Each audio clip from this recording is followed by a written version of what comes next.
فرمایا اللہ رزق دینے والا ہے، وہ نہ دے تو تجارت بھی ناکام ہو جاتی ہے، کھیتیاں بھی جل جاتی ہیں۔ آپ تو اچھے تاجر ہیں، لیکن جائیے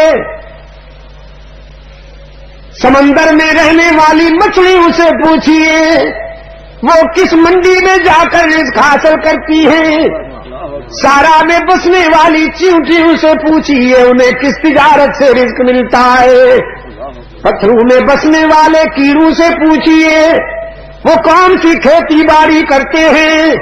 قرآن کریم نے فرمایا وما من دابۃ فی الارض الا علی اللہ رزقها ویعلم مستقرها ومستودعها کل فی کتاب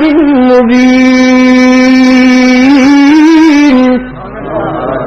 وما من مسلم نہیں، وما من الجن والانس نہیں، وما من مؤمن نہیں، وما من دابۃ فی الارض، دھرتی کے سینے پر کوئی ذی روح ایسا نہیں، کوئی زندہ ایسا نہیں جس کے رزق کی ذمہ داری اللہ نے نہ لے لی ہو۔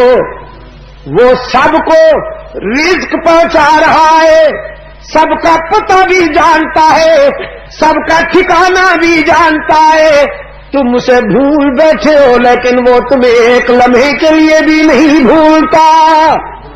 رزق دینے والا کون ہے؟ نہیں